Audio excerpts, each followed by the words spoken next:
और इसमें जो केसेस थे वो आप लोगों ने देख ही लिए होंगे। जो टॉक्स आपका 5 था, और इसमें जो थी वो ज़्यादा अपर लिम्ब और स्पाइन के कुछ केसेस आए थे अंदर। और अभी 5-10 मिनटों में आपका जो टॉक 6 है वो भी अपलोड हो जाएगा।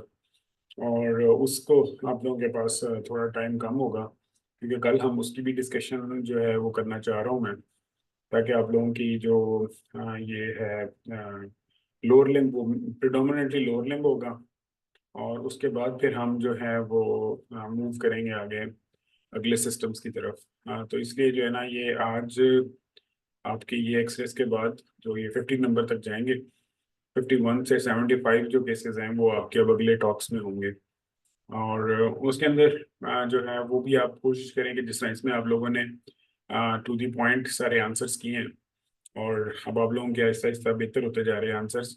तो उसमें भी कोशिश करेंगे जितना मैक्सिमम आप आंसर कर सकते हैं वो आप करते जाएं। और उसके बाद फिर हम आहिस्ता आहिस्ता जो है ना इन चीज़ों को फिर वो मेच्योर करते जाएंगे। अच्छा, मीनवाइल जो आपका वो रैपिड्स का है, वो उम्मीद है कि आज नहीं तो कल तक इंशाल्लाह एक्टिव हो जाएगा। और इसमें ये होगा कि जो टाइम आपको इसमें से बचता है टॉक्स में से, तो उसमें आप लोग अपने टेस्ट खुद ही क्रिएट कर करके तो आप लोग अपने अटेम्प्ट करते जाएंगे। वो आप लोगों की एक्सरसाइज है फॉर प्रैक्टिस ऑफ एक्सरेज। उसमें यानी कि जो आपकी पिक है उसको चेक किया जाएगा, और उसमें कोई वो लिमिट नहीं है कि आप चाहे 50 यानी कि सेट कर लें एक दिन में। तो उसमें ऑप्शन ये है कि आप 15 या 30 एक्सरे सेलेक्ट किया करेंगे, और वो सारे बॉडीज के एक्सरेज में से कहीं की भी पीएनएस के और पूरी बॉडी के चेस्ट एक्सरे, कोई एमएसके के एक्सरेज, वो सारे आएंगे। और उसमें से आपने सिर्फ नॉर्मल एबनॉर्मल लगा करने होंगे, और अगर एबनॉर्मल है तो उसकी फाइंडिंग आप लिखा करेंगे। लेकिन वो आप खुद सेल्फ चेक किया करेंगे, और वो जो सिस्टम है वो खुद ही मार्किंग करके आपको बता दिया करेगा कि आपके असल में कितने एक्सरे ठीक हुए हैं, और उनमें से कौन कौन से गलत हैं, और फिर आप उन गलत को जो है वो रिव्यू कर सका करेंगे। तो इसलिए आपने इसको इस तरीके से स्टार्ट करना है। और अब हम फिलहाल तो इसको पहले जल्दी से खत्म कर लें जो आज का हमारा था। तो ये पहले जो था इसमें 2-3 चीज़ें जो इम्पोर्टेंट थी। एक तो ये थी कि इसमें आपकी जो फ्रैक्चर था, जो कि इसमें इंट्रा आर्टिकुलर फ्रैक्चर था। मैंने भी कहा था कि जो फ्रैक्चर जब भी आपने कमेंट करना है तो हमें इंट्रा आर्टिकुलर का वर्ड है या नहीं है, चाहे यानी दोनों सूत्रों में, कि अनलेस के वो कोई शाफ्ट का फ्रैक्चर ना हो, लेकिन अगर वो जॉइंट के आसपास का फ्रैक्चर है जो कि ज़्यादा कॉमन है, तो उस सूरत में आपने ये ज़रूर बताना है कि वो इंट्रा आर्टिकुलर फ्रैक्चर है या नहीं। और चूंकि ये डिस्टल उसका है जो फ्रैक्चर इसका ह्यूमरस का, तो फिर इसके साथ जो इसके अंदर बाकी चीज़ें इंपॉर्टेंट थी वो ये थी कि इसमें साथ इसकी सबलक्सेशन भी थी। तो कि ये थोड़ा सा डिस्प्लेस भी हो गया था जॉइंट। तो इसका मतलब ये है कि इसमें बेसिकली दो क्रिटिकल फाइंडिंग्स थी। नंबर 1 के intra articular fracture of the distal humerus, ठीक है, और नंबर 2 राइट डिस्टल ह्यूमरस, और number 2 subluxation of the elbow joint. तो अब अगर तो जिसने दो ये चीज़ें लिख दी हैं वो तो पूरे नंबर ले गया है, और जिसने इंट्रा आर्टिकुलर लिखा है वो पास है, और 6 पे तो 7 पे पास है। और जो जिसने इंट्रा आर्टिकुलर नहीं लिखा तो वो जो है वो फिर अनफॉर्चुनेटली इसमें नहीं क्लियर करेगा इस एक्सरे वाले में, ठीक है। तो इसमें अब हम देखते हैं कि इसमें सबसे पहले इंट्रा आर्टिकुलर एक्सटेंशन, ठीक है। मल्टी फ्रेगमेंटेड ट्री की बजाय ना आप कॉम्बिन्यूटेड वर्ड यूज कर दिया करें। जो कॉम्बिन्यूटेड है ना, वो कॉम्बिन्यूटेड का मतलब यही है कि वो मल्टीपल फ्रेगमेंट्स हो चुके हैं। तो वो जरा ज्यादा मतलब क्या कहते हैं, प्रोफेशनल टर्म लगती है। तो इसका मतलब ये था कि इसमें आप कॉम्बिन्यूटेड इंट्रा आर्टिकुलर फ्रैक्चर जो है ना वो एग्जैक्ट वर्ड यूज कर सकते थे। अच्छा, उसके बाद फिर अच्छा, एक तो लोगों ने इसमें ट्यूमर को भी मेंशन किया कि कोई ट्यूमर है अंदर ना। तो ये चीज़ देखें कि ये जो इसमें है इसमें बेसिकली ट्यूमर कोई नहीं था। क्योंकि ट्यूमर के साथ जो अगर फ्रैक्चर होगा भी सही, तो आप लोगों ने देखा हुआ है कि वो नॉर्मली लीनियर एक लाइन या दो लाइंस मैक्सिमम फ्रैक्चर होता है। उसमें कभी भी जो कॉम्बिन्यूटेड फ्रैक्चर्स नहीं होते होते नॉर्मली उस तरह के ट्यूमर्स के साथ। और उसकी रीज़न ये होती है कि वो जो ट्यूमर फ्रैक्चर करता है वो बहुत कम फोर्स के साथ ही फ्रैक्चर कर जाता है, क्योंकि पैथोलॉजिकल फ्रैक्चर होता है ना। तो इसलिए उसमें प्रॉब्लम ये होती है कि बहुत ज़्यादा कॉम्बिनेशन नहीं होती, लेकिन सीनियर सिंगल लाइन होती है जो कि पेन कॉज करती है, और पेन कॉज करने की वजह से फिर जो है वो पेशेंट आगे उसमें नजर आता है। अच्छा, उसके बाद इसमें जो है वो इसकी फाइंडिंग्स दो थी। कम्युनिकेटेड इंटर आर्टिकुलर फ्रैक्चर था, मल्टीपल फ्रेगमेंट्स थे, इंटर आर्टिकुलर उसकी एक्सटेंशन थी। और सेकेंडली इसमें जो था वो सबलक्सेशन थी जॉइंट की। तो अब हम देख रहे हैं कि सबलक्सेशन जो है वो वर्ड किसी ने भी यूज नहीं किया हुआ। एक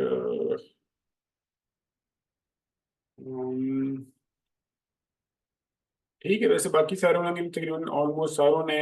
अच्छा, ये जो होता है ना सुप्रा कंडाइलर फ्रैक्चर, और ये वर्ड भी आप लोगों ने इसको बहुत एहतियात से यूज करना है, क्योंकि जो सुप्रा कंडाइलर फ्रैक्चर है वो नॉर्मली ऊपर का, जो कंडाइल से ऊपर का पार्ट है सुप्रा कंडाइलर फ्रैक्चर होता है। इसलिए आप उसमें जब इस तरह का कम्युनिकेटेड फ्रैक्चर होगा तो आपने उसको जो ये जो सारी फ्रेगमेंटेशन है इसकी इसकी वजह से वो जो सुप्रा आर्टिक वो जो होता है ना कंडाइलर फ्रैक्चर, वो इस तरह इंटर आर्टिकुलर इतना ज्यादा एक्सटेंड नहीं कर रहा होता। बस उसमें आपने सिर्फ ये लिखना है कि फ्रैक्चर है जो कि एक्सटेंड कर रहा है। अच्छा जी। और दूसरा ये है कि हाँ बिल्कुल, जो सबलक्सेशन होती है, सबलक्सेशन का मतलब ये होता है कि जो जॉइंट है वो बेसिकली एक दो तरह होती है। एक तो ये होता है कि जॉइंट ने ये जॉइंट था और ये जॉइंट यूं हो गया, तो ये तो डिसलोकेशन होगी जॉइंट की। ठीक है। एक होगा कि ये जॉइंट था और ये जॉइंट यूं पड़ा हुआ है। ठीक है। मतलब ये ओवरलैप कर रहा है लेकिन मतलब पूरा डिसलोकेटेड नहीं है, लेकिन ओवरलैप कर रहा है। तो इस कंडीशन में इसको सबलक्स्ड का वर्ड यूज करते हैं कि भाई आप पूरा का पूरा उतर के साइड में भी नहीं हो गया और ओवरलैप भी सही नहीं हुआ होगा। तो इस कंडीशन में अगर आप ये एपी वाले व्यू में देखेंगे और इसमें भी देखेंगे तो ये थोड़ा सा सबलक्स्ड है, कि यहाँ तक आप एक्सपेक्ट नहीं कर रहे होते कि जो ह्यूमरस है वो साइड पे गई हुई होगी, ये अच्छी खासी साइड पे गई हुई है। तो इस वजह से इसको आपने सबलक्सेशन का वर्ड यानी कि सबलक्स्ड जॉइंट जो होता है वो इसमें साथ नजर आ रहा है। तो ये दोनों चीजें आपने मेंशन करनी है कि कम्युनिकेटेड फ्रैक्चर है और फिर सबलक्सेशन और नो सबलक्सेशन। कि जो सबलक्सेशन का मतलब ये कि जॉइंट एक दूसरे से मूव हो गया हुआ है, और अगर मूव हो गया है तो क्या, अगर तो ओवरलैप कर रहा है तो फिर सबलक्स्ड है, और अगर वो एक दूसरे से बिल्कुल ही हो गया फिर डिसलोकेटेड है। ठीक है। जिस तरह आप ये देखते होंगे कि जिस तरह ये जो शोल्डर जॉइंट होता है, तो डिसलोकेशन कब होती है कि जब वो बिल्कुल हट के आगे या पीछे चला जाता है। ठीक है। और अगर वो थोड़ा सा भी ओवरलैप कर रहा है तो फिर क्या होता है, फिर हम उसको सबलक्स्ड जॉइंट कहते हैं, फिर उसको हम डिसलोकेटेड जॉइंट नहीं कहते। ठीक है। तो ये इसका टेक्निकल वर्ड था जो आपने नहीं, कभी भी नहीं। आप साल्टर हैरिस के लिए मैंने आपको पहले भी बताया कि साल्टर और हैरिस के लिए आपने ग्रोथ प्लेट को देखना है। जब तक आप ग्रोथ प्लेट है तो उसके बाद जो है वो आप उसको मेंशन करें। ग्रोथ प्लेट क्यों? क्योंकि आपने देखा है कि साल्टर हैरिस की टोटल डेफिनेशन किस पे बेस करती है, वो ग्रोथ प्लेटों पे बेस कर रही है। ग्रोथ प्लेट के ऊपर है, ग्रोथ प्लेट के नीचे है, ग्रोथ प्लेट के ऊपर नीचे है, ग्रोथ प्लेट मूव हो गई है या ग्रोथ प्लेट डिस्ट्रक्ट हो गई है। तो साल्टर हैरिस के लिए जरूरी है कि आपको बोन्स के अंदर या उस जॉइंट के अंदर जो कि फ्रैक्चर्ड है या जिसमें फ्रैक्चर जा रहा है उसमें ग्रोथ प्लेट मौजूद हो। इसलिए आप उसके अंदर फिर साल्टर हैरिस इस पेशेंट के अंदर, मतलब मेरा नहीं ख्याल कि कोई भी ग्रोथ प्लेट इस वक्त मौजूद है, इसलिए हम इसके अंदर साल्टर हैरिस को अप्लाई नहीं करेंगे। अच्छा जी। बाकी जो है वो Charlton Harris paediatric age group, ठीक है, याद रखना है। ये इसको कंफ्यूज नहीं करना है, क्योंकि अगर आप वो यानी कि जो साल्टर हैरिस है वो हमेशा उसमें होगी जब आपने ग्रोथ प्लेट नजर आ गई है। ठीक है। उसके बाद फिर आप इसको साल्टर हैरिस जिस तरह मर्जी करते रहें, क्योंकि साल्टर हैरिस के डेफिनेशन के लिए ग्रोथ प्लेट का होना ही जो है सबसे ज्यादा इंपॉर्टेंट चीज है। अच्छा जी। उसके बाद हम अगले में जाते हैं। अगला ये वाला था, इसको देखते हैं। ये आपका था एक्सरे 27। अच्छा जी। अब देखते हैं इसको किसने पिक किया है, क्योंकि ये बड़ा इंपॉर्टेंट एक्सरे था। और इसमें आप लोगों ने क्या देखा था कि जो यहाँ पे जो रेडियल नेक थी, ठीक है, और जो एलिवेटेड फैट पैड था, ठीक है, उसके अलावा जो थी वो एक आपकी यहाँ पे जो इसको अगर आप इस सॉरी पिछले एक्सरे में दिखाता हूँ आपको, तो आप इसको देखेंगे कि जो इसका यहाँ पे भी ये इसका जो रेडियल हेड था वो नॉन डिस्प्लेस था, लेकिन सॉर्ट ऑफ इरेगुलर हुआ हुआ था, यानी कि नॉर्मल ओरिएंटेशन इसकी इस तरह नहीं होती। इसी तरह अगर मैं इसमें दिखाऊं, इसमें भी इसकी जो ओरिएंटेशन थी वो यहाँ पे थोड़ी सी इरेगुलर हुई हुई थी। तो इसमें यह था कि जो ये पेशेंट था आपका, इसमें आपके पास सॉरी ये वाला, इसमें आपकी जो सट्टल जो इसकी नेक थी, जो रेडियस की बिल्कुल इस तरह मिड में होती चाहिए वो थोड़ी सी यूं बाहर की तरफ निकली हुई थी।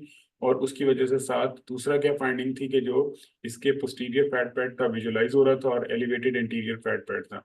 तो इसका मतलब ये है कि ये नहीं कि अगर आपने फैट पैड पिक कर लिए थे तो फिर आपको ये तो पता लग गया था कि अब दो ही फ्रैक्चर आपके सामने बचेंगे, एक के सुप्राकंडाइलर फ्रैक्चर होगा और दूसरा ये कि रेडियल हेड का फ्रैक्चर होगा। तो अगर आपको सुप्राकंडाइलर फ्रैक्चर नहीं मिल रहा था तो इसमें आपने फॉरन रेडियल हेड, ये क्योंकि ये दोनों फ्रैक्चर्स जो इंटीरियर पोस्टीरियर फैट पैन जो दिखाते हैं, मतलब ये नहीं कि क्योंकि जॉइंट रेडियल हेड फ्रैक्चर भी देगा और सुप्राकंडाइलर फ्रैक्चर भी देगा। तो इसलिए आप लोगों ने हमेशा ये बात याद रखनी है कि जरूरी नहीं कि अगर एंटीरियर पोस्टीरियर फैट पैड नजर आ गए हैं तो आपने उसको डेफिनेटली कोई मतलब सुप्राकंडाइलर फ्रैक्चर लिख देना है। और उसमें अगर आपको रेडियल हेड ठीक लगा है तो फिर ज्यादा चांसेस है कि वो सुप्राकंडाइलर फ्रैक्चर होगा। लेकिन इसमें तो ये रेडियल हेड की जो थी यहाँ पे सटल सी फाइंडिंग भी थी और रेडियल हेड जो था वो डिस्प्लेस भी था। रेडियो कैपिटलर लाइन बिल्कुल नॉर्मल थी, लेकिन वो जरूरी नहीं कि जब तक वो सबलक्स नहीं होगा या रेडियो जो इसका ये कैपिटलर जॉइंट होता है ये डिस्प्लेस नहीं होगा तब तक रेडियो कैपिटलर लाइन इंटैक्ट रहेगी। वो जरूरी नहीं है कि वो जो है मतलब डिस्प्लेस हो, क्योंकि अगर वो हेड टूटा है और हेड टूट के वही पड़ा हुआ है यानी कि इम्पैक्ट हो गया है, तो जिस तरह ज्यादातर होते हैं, तो उसमें क्या होगा कि वो तो लाइन तो वहीं से गुजरेगी। वो तब है कि जब वहां से वो डिस्प्लेस होकर ऊपर या नीचे की तरफ चला गया फिर रेडियो कैपिटलर लाइन जो है वो डिस्प्लेस हो जाएगी। वो तो फॉर श्योर होगा। लेकिन अगर वो नहीं भी है तो और अगर आपको interior and posterior fat pad कर रहे हैं तो एक बड़ी टेंडेंसी है कि आप फौरन जो है वो सुप्राकंडाइलर फ्रैक्चर लिख के फारिग हो जाते हैं। जबकि जो है आपने ये याद रखना है कि सुप्राकंडाइलर फ्रैक्चर भी हो सकता है लेकिन रेडियल हेड फ्रैक्चर भी हो सकता है। अगर तो पीडियाट्रिक पॉपुलेशन है, बहुत यंग बच्चा है, तो फिर सुप्राकंडाइलर फ्रैक्चर ज्यादा लाइकली है। लेकिन अगर वो एडल्ट है जिस तरह का ये है तो उसमें जो है फिर रेडियल हेड का फ्रैक्चर ज्यादा इंपॉर्टेंट होता है और उसको जरूर देखना है आपने। इसलिए अब जो एग्जाम में केसेस आएंगे वो ज्यादा इस तरह के आएंगे कि जिसमें जो टिपिकल आप लोगों के रिफ्लेक्सेस बने हुए हैं कि बस जॉइंट फ्यूजन देखनी है और सुप्राकंडाइलर फ्रैक्चर लिख देना है, उसको ओमिट किया जाए। उसको इस तरह यानी आप जॉइंट फ्यूजन के साथ doesn't mean कि every time it's going to be a supracondylar fracture. It can be a radial head fracture as well. तो इसलिए आपने इसको याद रखना है। तो इसका मतलब ये है कि अब हमारे पास जो ठीक हैं जो पास हुए हैं इसमें, उसमें एक डॉक्टर इशरत राजी हैं, उन्होंने रेडियल हेड फ्रैक्चर लिखा। उसके बाद और एंटीरियर रेप फ्रैक्चर नहीं, हाँ इम्पैक्टेड डॉक्टर सिद्धार्थ आवला ने लिखा और एक डॉक्टर मोहम्मद अली ने लिखा। ये तीन लोग हैं जो जिन्होंने इसको सही सिलेक्ट किया है। और बाकी ज्यादातर लोगों ने जो है वो मतलब फ्रैक्चर जरूर लिखा, कुड भी लिख दिया है या जो भी आप लिखेंगे, लेकिन इसमें रेडियल हेड आप और उसके बाद आप इस वो केस को खुद देखिएगा कि जो है ना आपको आइडिया होगा कि इसमें जो ये है ना रेडियल हेड, ये थोड़ा सा ना यहाँ से टेढ़ा होकर बाहर को निकल रहा है और यहाँ पे अगर बहुत देखेंगे आप वो और से सटल लाइन होती है। और इसमें मेरा आपको सजेशन ये है कि जो आप दो काम जरूर किया करें। पहली चीज कि अगर आप प्रेफर कोशिश करेंगे लैपटॉप पे करें, और लैपटॉप पे जब भी आप करेंगे आपने जो इमेजेस क्वेश्चन के साथ आ रहे हैं ना वो कई बार थोड़े से सॉफ्टवेयर डिस्टॉर्ट हो जाते हैं। वो इसका प्रॉब्लम है ब्राउजर का। कोशिश किया करें कि इसको राइट माउस बटन क्लिक करके ओपन इन न्यू विंडो करके उसको तसल्ली से देखें। फिर इसकी जो ओरिएंटेशन है ना वो सीधी हो जाएगी, क्योंकि इसमें ये जो है ना एक्सरे, ये थोड़ा सा स्ट्रेच्ड ऊपर नीचे की तरफ था। तो वैसे तो आपको उसमें जो है वो सारा कुछ नजर आ रहा था, लेकिन फिर भी मेरा मशवरा ये है कि आप उसमें थोड़ा सा उसको हाई रेजोल्यूशन कर लें। और हाई रेजोल्यूशन करने का मतलब ही यही है कि आप इसको उसमें मूव करके यानी कि ओपन न्यू विंडो करके तसल्ली से देखें, ताकि आपके जो एग्जाम में ना इस तरह की जो मिस्टेक्स हैं वो ना हो। तो इसके अंदर ये था कि आपका बाकी जिन्होंने फ्रैक्चर लिखा है तो वो हो सकता है। और अगर सपोज करें कि आपको दोनों फ्रैक्चर नजर नहीं आ रहे, ना आपको सुप्राकंडाइलर नजर आ रहे हैं ना आपको रेडियल हेड का नजर आ रहा है, तो पहली चीज पीडियाट्रिक एज ग्रुप में सुप्राकंडाइलर लिख दें। एडल्ट एज है तो पहला डिफरेंशियल जो है वो आप अपना रेडियल हेड फ्रैक्चर लिख दें। लेकिन अगर आपको दोनों में डाउट है ना तो दोनों डायग्नोसिस में लिख के सीटी सजेस्ट कर दें। उससे ये होगा कि कम से कम रेडियल हेड फ्रैक्चर लिखा हुआ नजर आ जाएगा।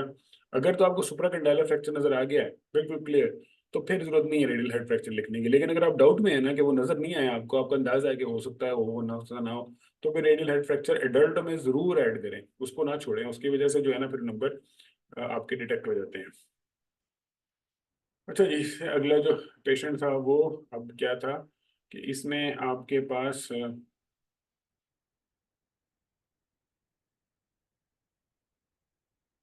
नहीं, पेरियोस्टल इतनी एलिवेशन नहीं थी। वो ठीक था, ह्यूमरस के साथ बैक पे जो थी ना वो उसका उसकी फैट पैड ही थी।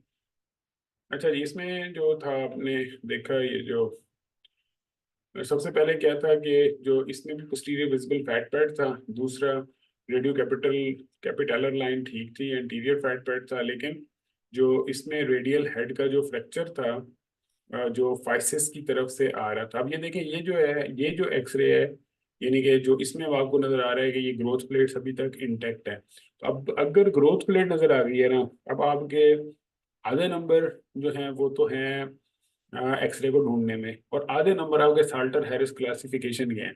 ग्रोथ प्लेट में फ्रैक्चर के साथ अगर आपने साल्टर हैरिस का वर्ड यूज नहीं किया हुआ तो आधे नंबर आप समझेंगे आपने छोड़ दिए, उसमें आपको नहीं मिलेंगे। क्यों? क्योंकि ऐसे फ्रैक्चर्स में हमेशा की में एक ही वर्ड लिखा होता है, साल्टर हैरिस 1 2 3 4, जो भी है साल्टर हैरिस है, और वो वर्ड हमने ढूंढना होता है। तो इसका मतलब ये है, पिछले एक्सरे में बिल्कुल साल्टर हैरिस की जरूरत नहीं थी, उस जो एडल्ट वाला था, क्योंकि उसमें एडल्ट में आप साल्टर हैरिस यूज ही नहीं करते। लेकिन इसमें तो सीधी सीधी ग्रोथ प्लेट ये पड़ी हुई है, और जो ग्रोथ प्लेट के अक्रॉस जो था यहाँ पे ये रेडियल हेड नेक्चर है, वो मेटाफिसिस टूवर्ड्स फाइसिस जा रहा है। ठीक है, तो इसका मतलब ये है कि अगर इस तरह का फ्रैक्चर है तो अब आपका इसमें जो मैं देखता हूँ कि पहले तो ये है कि किसी ने इसको डायग्नोज भी किया है। अब इसमें एक में लिखा है corner fracture of radial head. ठीक है, अब जो ये देखें, एक मिनट में, बल्कि आपको ना पहले पिछला एक्सरे में दिखा दूंगा, एक्सरे है वो यहाँ पे आप देख रहे होंगे, ये देखें, यहाँ से ये जा रहा है, और ये इसमें से मेटाफिसिस में से होता हुआ और जो है वो फाइसिस तक, यानी ग्रोथ प्लेट इसके दरमियान है, ये इसका जो है वो रेडियल हेड का एपिफिसिस है ये। जबकि ये जो फ्रैक्चर है ये ग्रोथ प्लेट से किस तरफ होगा? अबव होगा। ठीक है, अबव होगा तो ये कौन सा साल्टर एरिस होगा? ये टाइप 2 साल्टर एरिस होगा। ठीक है, क्योंकि जो अबव वाला होता है, यानी कि क्योंकि ये इसका अबव साइड होगी ना, तो ये टूवर्ड्स इसकी जो मेन साइड है, तो इस वजह से ये जो है ना, इसमें आपके पास ये साल्टर हैरिस टाइप 2 में जाएगा। जी अच्छा, उसमें अब हमने देखना है कि जी साल्टर हैरिस टाइप 2 किसने लिखा है। अब देखें आप लोग, इसमें से एक ने साल्टर हैरिस 1 लिखा है, जो कि साल्टर हैरिस 1 जो होता है फ्रैक्चर, वो डिस्प्लेसमेंट होती है, उसमें फ्रैक्चर उसको नहीं करता, वो बेसिकली स्लिप होती है। ठीक है, तो अब इसमें किसी ने भी जो है वो, यानी कि साल्टर हैरिस का वर्ड यूज नहीं किया, सिर्फ डॉक्टर कासिम ने किया, लेकिन उन्होंने इसके अंदर, जबकि उन्होंने लिखा ठीक है, लेकिन नॉन डिस्प्ले स्ट्रक्चर भी लिखा है, लेकिन उन्होंने फिर उसको साल्टर हैरिस के साथ कंबाइन नहीं किया। तो यहाँ पे ये फ्रैक्चर था, ये जा रहा था, और उसके बाद इसने ग्रोथ प्लेट को इन्वॉल्व किया हुआ था, तो ये साल्टर हैरिस टाइप 2 फ्रैक्चर था। ठीक है, और रेडियल हेड का जो जाहिर बात है कि उसका थोड़ा सा एंगुलेटेड था, और बाकी जो है वो फाइसिस मेटाफाइसिस और कंसिस्टेंट विद टाइप 2 फ्रैक्चर था। ये सारे के सारे इसकी फाइंडिंग थी, और ये अब आप लोगों ने इसको देखना था। ठीक है, और ये देखिए, अब ये केस ऐसा था कि जिसमें आप लोगों के नंबर पूरे आने चाहिए थे, लेकिन अब आप लोगों ने क्या किया, दो काम किए। एक तो आप लोगों ने इसमें उसको फ्रैक्चर को लिखा है, बहुत सारे लोगों ने लिखा हुआ है, लेकिन उसका कोई फायदा नहीं है। Non displaced fracture, tilted radial head fracture, planar radial fracture, ये बहुत अच्छे हैं ये, लेकिन सारे 4 से 5 नंबर से ऊपर कोई नहीं आएगा। और उसकी वजह से क्या है, उसकी वजह से ये है, क्यों? क्योंकि आप लोगों ने साल्टर हैरिस का लिखा, और इसके की में 4 नंबर साल्टर हैरिस के होते हैं। तो अगर आपको पीडियाट्रिक एज ग्रुप का मिल गया है और फ्रैक्चर नजर आ गया है और आपने साल्टर हैरिस नहीं लिखा, तो आपके लिए केस किसी काम का नहीं है, आपके लिए वो केस मतलब प्रॉब्लमेटिक होगा। तो ये इसलिए आपको मैं दोबारा दोबारा इस पे री कर रहा हूँ कि इन फ्रैक्चर्स में आप लोग ठीक लिख के आते हैं। आप कहते हैं वो सीधा फ्रैक्चर सीधा, या सीधा फ्रैक्चर था और हम तो ठीक लिख के आए हैं। अब उसमें क्या होगा, वो पूरे के पूरे जितने लोग उसमें अटेम्प्ट कर रहे होंगे, जब हम चेक कर रहे होंगे, तो किसी के 4 नंबर होंगे, किसी 5 नंबर होंगे। क्यों? क्योंकि उसमें 4 नंबर तो सिर्फ साल्टर हैरिस के हैं। अब आप 10 में से 4 नंबर साल्टर हैरिस के, तो बाकी तो 6 नंबर रह गए। अब उस 6 नंबर में से आप बहुत भी अच्छा लिखेंगे तो 5 से ऊपर क्या लिख ले लेंगे नंबर। तो इसलिए अब उस सिर्फ एक वर्ड की वजह से अब इसमें सारे के सारे जो लोग हैं ना, वो इसमें मतलब अनफॉर्चुनेटली पास नहीं कर सके। तो इसलिए जो है वो, क्योंकि मैं देख रहा हूँ बार बार कि शायद कहीं पे तो साल्टर हैरिस टाइप 2 निकला जाए, लेकिन किसी ने भी जो है वो नहीं लिखा। चलें जी, खैर अच्छा आगे चलते हैं। उसके बाद एक ये फ्रैक्चर था, अच्छा, इसमें जो आप अगर देखेंगे ना तो इसमें पोस्टीरियरली एंगुलेटेड सुप्राकंडाइलर फ्रैक्चर, देखिए यहाँ पे ये जो इस एरिया के फ्रैक्चर होते हैं ये सुप्राकंडाइलर फ्रैक्चर होते हैं, ठीक है। और ये क्या था इसमें आपको ने उसने भी बताया था कि जो है वो एंगुलेशन जो डिस्टल पार्ट की होती है वो होती है, तो इसकी जो पोस्टीरियरली या डॉर्सल एंगुलेशन जो है वो फ्रैक्चर फ्रेगमेंट की है, ठीक है। और इसमें इसकी इन्होंने तो लिखा हुआ है कि जो यानी कि जो इन्होंने पॉइंट इसमें मैं एक मिनट ठहरा मैं आपको इसकी की दिखा रहा, तो ये देखें जो इन्होंने लिखा हुआ है वो ये है कि यहाँ से आगे से डिस्टॉर्टेड है, पीछे से ये जॉइंट है, और उसके साथ यहाँ पे भी आपको ये फ्रैक्चर नजर आ रहा था। लेकिन इसमें इंपॉर्टेंट चीज़ क्या थी कि पोस्टीरियर एंगुलेशन लिखनी थी आपने, और दूसरा ये था कि आपको इसमें पोस्टीरियर फैट पैड भी नजर आ रहा था, और लेकिन एंटीरियर ह्यूमरल लाइन आती, तो बेसिकली सुप्राकंडाइलर फ्रैक्चर था विद पोस्टीरियर एंगुलेशन। और अगर आप इसे लिख दिया तो बहुत अच्छा। और दूसरा ये था कि ये गार्टलैंड टाइप 2 फ्रैक्चर होता है ये वाला, ठीक है। तो इसमें जो इम्पोर्टेंट तीन चीज, अब अगर जिसने तो ये लिख दिया है तो वो तो पास है। अच्छा, इसमें अब देखते हैं हमने क्या आप लोगों ने वर्ड लिखा, ओल्ड हील्ड, ओल्ड तो कहीं से भी नहीं है, ये तो एक्यूट फ्रैक्चर है। अच्छा, उसके बाद फिर और किसने लिखा है, अच्छा, ये community fracture involving supracondylar region and distal end of the humerus. Supracondylar region is the distal end of humerus, वो अलग तो नहीं है, उसमें सुप्राकंडाइलर फ्रैक्चर लिखा है। अब लेकिन आप लोगों ने फिर ठीक लिखे हैं, बहुत सारों ने supracondylar fracture right humerus with long distal, ठीक है। लेकिन अब आप देखिए इसमें आपको उस दिन मैं परसों जो था जो लेक्चर था उसमें आपको एक ही बात आ रहा था कि अगर डिस्टल पार्ट एंगुलेटेड है तो उसकी एंगुलेशन जरूर मेंशन किया करें कि वो पोस्टीरियरली एंगुलेटेड है। ये इसका पार्ट डिस्क्रिप्शन का पार्ट है, ठीक है। हाँ, ये एक लिखा है, नहीं इसमें भी डिसलोकेशन लिख दिया है, और कम्युनिटेड फ्रैक्चर लिखा है, और नहीं सार्कोमा तो नहीं है, कहीं से भी फ्रैक्चर है, ये तो ना आगे से टूटा पड़ा है, पीछे की तरफ जा रहा है। अच्छा, इंट्रा इंट्रा आर्टिकुलर, ये इंट्रा आर्टिकुलर तो नहीं है, ये सुप्राकंडाइलर है। जो सुप्राकंडाइलर फ्रैक्चर्स हैं वो कंडाइल से ऊपर होते हैं, वो नॉर्मली एक्सटेंड नहीं करते जॉइंट स्पेस तक। तो इसलिए मतलब ये है कि यहाँ इन्होंने ये लिख दिया पोस्टीरियर सबलक्सेशन, या वो भी ठीक है, सबलक्सेशन की बजाय आप एंगुलेशन का वर्ड यूज किया करें, पोस्टीरियर एंगुलेशन है। सबलक्सेशन जो होती है वो जॉइंट्स की होती है, वो बोनी फ्रैगमेंट्स में यूज कर सकते हैं आप, लेकिन मेरा ख्याल है कि वो एंगुलेशन ज्यादा अच्छा वर्ड है उसके लिए। सबलक्स कर सकते हैं, मैं ये नहीं कह रहा नहीं कर सकते, लेकिन जो है अच्छा वर्ड ये है कि एंगुलेशन आप यूज कर दें, क्योंकि उसका मतलब ये होता है कि जो अगला पार्ट है वो थोड़ा सा एंगुल कर गया हुआ है उसके साथ, ठीक है। तो ये भी जो है आप लोगों का पूरा पूरा ही हुआ है, ठीक है। अच्छा जी, अगला फ्रैक्चर ये देखिए जी, इसमें क्या था, ये कौन सा है फ्रैक्चर, कौन सा है, इसकी टाइप स्पाइरल फ्रैक्चर है, ठीक है। और अगर ये स्पाइरल फ्रैक्चर है तो जो इसमें यहाँ से ये यहाँ पे भी स्पाइरल फ्रैक्चर आ रहा है, ये यहाँ से तो बहुत अच्छा नजर आ रहा है। अब देखना ये है कि किसी ने इसका जो डिस्टल ह्यूमरस का स्पाइरल फ्रैक्चर का वर्ड कितने लोगों ने यूज किया है। इसमें डॉक्टर मुदस्सर ने किया हुआ है, वेरी गुड। दूसरा भी किया हुआ है, ये काफी लोगों ने किया हुआ है। डॉक्टर फाकिया ने किया हुआ है, उस्मा ने किया हुआ है, और फिर ओब्लिक डिस्प्लेस्ड नहीं है जी, ये स्पाइरल फ्रैक्चर है, डिस्प्लेस्ड है, माइल्डली डिस्प्लेस्ड है लेकिन। और उसके अलावा स्पाइरल फ्रैक्चर, हाँ बिल्कुल सही है, ये आप लोगों ने माशाल्लाह ने सही लिखा है काफी सारों ने। और जाहिर बात है कि ऑर्थोपेडिक रेफरल ही आगे देना था, और नॉन डिस्प्लेस्ड या मिनिमली डिस्प्लेस्ड कह लें या नॉन डिस्प्लेस्ड कह दें, लेकिन मेजोरिटी ओवरलैप कर रही थी, ठीक है। तो इसका मतलब ये है कि जो है वो स्पाइरल फ्रैक्चर सही लिख दिया गया है। और उसके बाद फिर हाँ, ये ठीक है। अच्छा जी, उसके बाद जो है वो क्वेश्चन ये, what is the reason of telling angulation, ये बिल्कुल इसमें ये है कि जो इसकी एंगुलेशन जितनी ज्यादा होती जाती है उतनी इसकी अर्जेंसी बढ़ती जाती है, तो इसलिए आपने इसमें एंगुलेशन लाजमी लिखनी होती है। और बहुत सारी जो प्रैक्टिस की क्लासिफिकेशन है, खासतौर पर जिस तरह हमने इसमें देखी थी उस दिन, जो हमारे डिस्टल रेडियल फ्रैक्चर थे, कि उसमें एंगुलेशन पे ही तो आप करेक्टराइज कर रहे होते हैं कि डॉर्सल एंगुलेशन है तो कॉलीज है, एंटीरियर एंगुलेशन है तो स्मिथ है, इस तरह आपकी, तो इसलिए आपने एंगुलेशन जरूर लिखनी होती है। और इंट्रा आर्टिकुलर एक्सटेंशन है या नहीं, ये सारी की सारी आप चीजें जो है ना वो लाजमी आते हैं। अच्छा जी, और मैनेजमेंट में बिल्कुल फर्क तो पड़ता है उसमें, इसमें तो कोई शक नहीं है। अच्छा जी, उससे अगला ये फ्रैक्चर था जो कि ट्रांसफर्स था, ट्रांसफर्स फ्रैक्चर था, ठीक है। टाइप सबसे पहले आपने वर्ड ट्रांसफर्स यूज करना था, और प्रॉक्सिमल ह्यूमरल फ्रैक्चर था।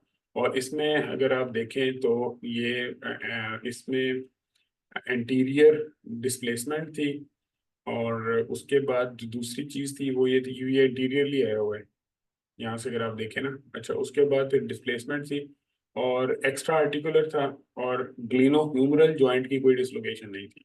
ठीक है, अब ये सारी के सारे पॉइंट्स इसमें इंपॉर्टेंट थे। ठीक है, कि ट्रांसवर्स फ्रैक्चर था, और जो फ्रैक्चर फ्रेगमेंट था वो डिस्प्लेस था। यहाँ पे आपको बहुत क्लियरली नजर आ रहा है कि वो बिल्कुल लदा हुआ पड़ा है, ये हेड पड़ा और ये वो फ्रैक्चर फ्रेगमेंट नीचे आया पड़ा है। उसके बाद फिर दूसरा क्या था कि सिंपल फ्रैक्चर था, मतलब स्ट्रेट, कोई कॉम्बिनेटेड नहीं था, एक्स्ट्रा आर्टिकुलर था, और ग्लिनोह्यूमरल जॉइंट डिसलोकेट नहीं हुआ था। ठीक है, तो अब हम देखते हैं कि कितना आप लोगों ने लिखा हुआ है। नीड क्लासिफिकेशन दे सकते हैं आप, लेकिन वो नॉर्मली मतलब आप उससे ज़्यादा बेहतर था कि इसको डिस्क्रिप्टिव कर देते हैं। नीड क्लासिफिकेशन में आप इसके जो है अगर ज़्यादा कॉम्प्लिकेटेड होता तब, लेकिन फिर भी अगर आपने दिए तो फाइन, इट्स ओके। अच्छा, displaced spiral fracture of surgical neck, posterior dislocation of head of humerus. अच्छा, इसमें हेड की अपनी डिसलोकेशन नहीं है बेसिकली, क्योंकि उसकी रीज़न ये है कि जो इसका जो हेड है वो तो अपनी जगह पे जुड़ा हुआ है।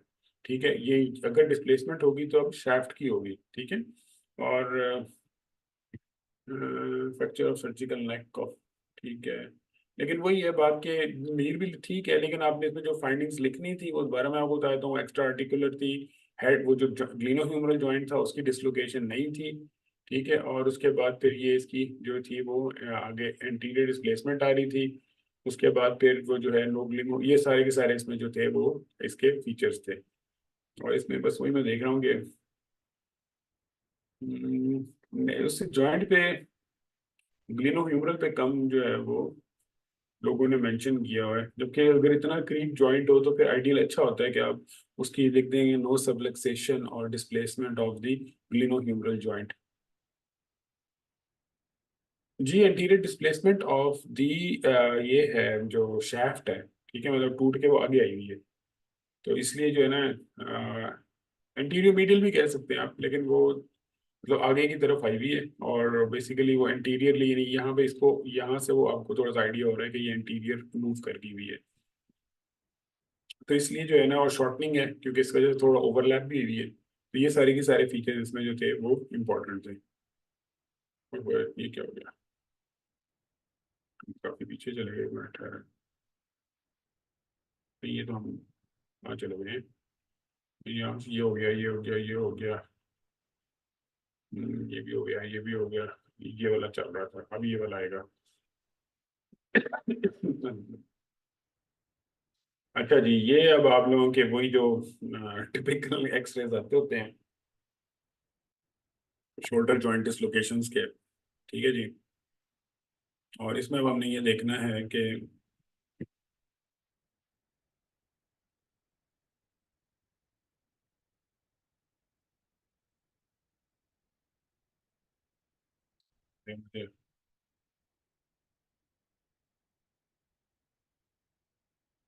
एक सेकंड, मेरा थोड़ा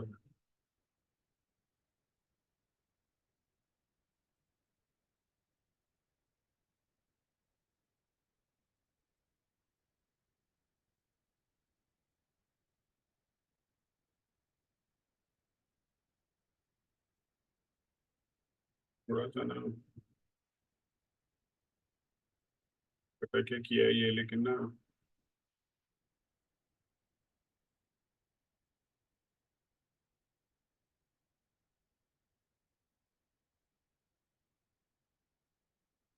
ये मेरे से ना थोड़ा सा, 1 मिनट। अच्छा, ये असल में ना, सॉरी, वो कुछ विजन में ना ये कोई बहुत ज़्यादा अजीब तरीके से एंटर किया हुआ है, तो वो सारी मेरी जो है ना वो फॉर्मेटिंग आउट हुई है इधर से। मैं उसके लिए ना मुझे सही क्लियर इस केस के ना वो नज़र नहीं आ रहा है। 1 मिनट देंगे सिर्फ।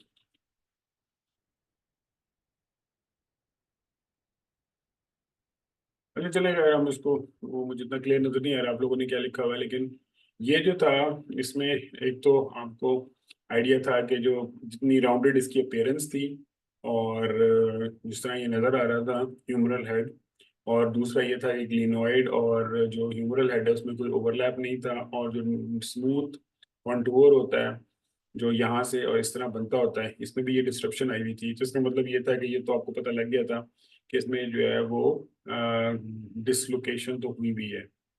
अच्छा, उसके बाद जो है ना आपकी जो इसमें इसका जो व्यूज का, ये बेसिकली ये वाला तो एपी ही था, और मेरा ख्याल है कि उसमें सामने से ही शूट किया गया है। उसमें तो मेरा नहीं ख्याल कि कोई व्यू में, तो मेरा नहीं ख्याल लेटरल तो कहीं से नहीं है। तो इसलिए जो है ना ये एपी व्यू में दिखाया गया था, और यही इसमें फाइंडिंग्स थी इसके अंदर। और जिसमें ये राउंडेड लाइट बल्ब अपीयरेंस आ जाती है, तो वो पोस्टीरियर जो है वो शोल्डर डिसलोकेशन को इंडिकेट करता है। तो अगर इसके साथ हमें कोई लेटरल व्यू मिल जाता है या वाई व्यू मिल जाता है ऊपर से, तो फिर तो हम बहुत क्लियर हो जाते। लेकिन इसमें भी हमें जो है लाइट बल्ब के साथ, जो साइन के साथ अगर बिल्कुल इस तरह गोल सा लाइट बल्ब बन रहा हो, तो ये फिर पोस्टीरियर डिसलोकेशन को इंडिकेट करता है। तो इसमें जिन लोगों ने पोस्टीरियर डिसलोकेशन बिल्कुल ठीक है, बैंकॉट लीजन भी लिखा गया है, बिल्कुल सही है माशाल्लाह, ये जिन्होंने ये थोड़ा स्क्लेरोसिस वगैरह के ऊपर कमेंट किया हुआ है। और लेकिन ये वही है कि इसमें चूंकि इसके साथ ही था, और ये लाइट बल्ब अपीयरेंस थी, तो ये बेसिकली पोस्टीरियर डिसलोकेशन करना। इसमें मैं आप लोगों के कुछ ना कुछ पढ़ रहा हूँ, लेकिन वो मुझे चूंकि क्लियर नहीं है। लेकिन मेजोरिटी लोगों ने इसको पोस्टीरियर डिसलोकेशन ही पिक किया है। और लेकिन कुछ लोगों ने इसको लाइट बल्ब हाँ लिखा हुआ है, लेकिन आगे वो शायद मेरे ख्याल से लिखा होगा जो मुझे पता नहीं लग रहा।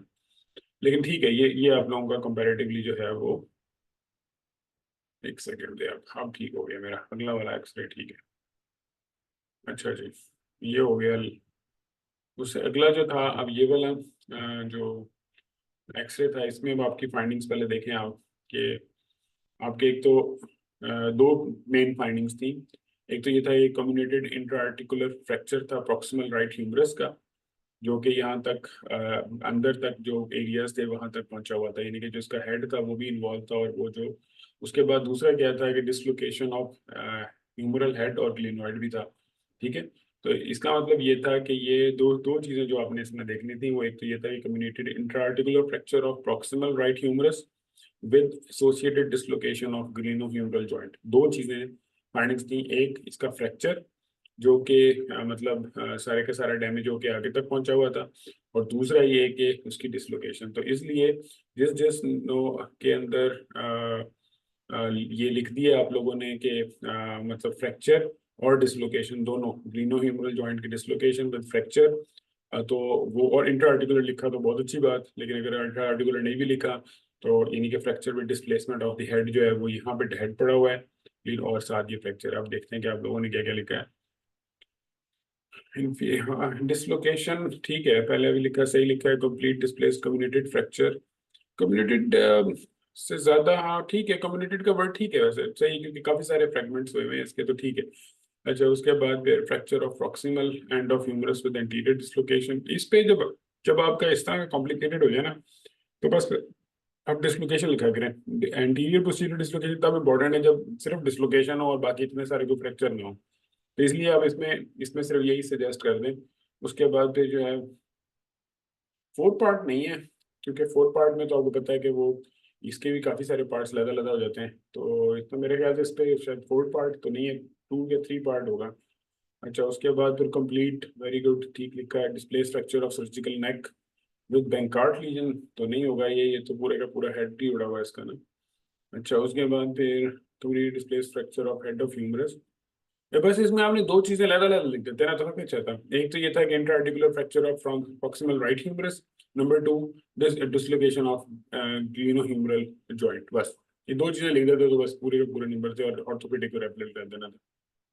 इसके बाद अगला जो था वो आपका था कि demonstrate an anterior dislocation of, ये बेसिकली वही फिर आपका जो था ना, वो उसके ऑपोजिट वाला था कि एंटीरियर, ये बिल्कुल सही है माशाल्लाह, सारे लोगों ने तकरीबन जो है वो एंटीरियर डिसलोकेशन ही सिलेक्ट किया है। और इसमें ये इसकी फाइंडिंग्स थी कि ये जो आपका इसकी पोजीशन जो थी वो कहाँ पे आई हुई थी, सब कोराकॉइड पोजीशन थी ह्यूमरल हेड।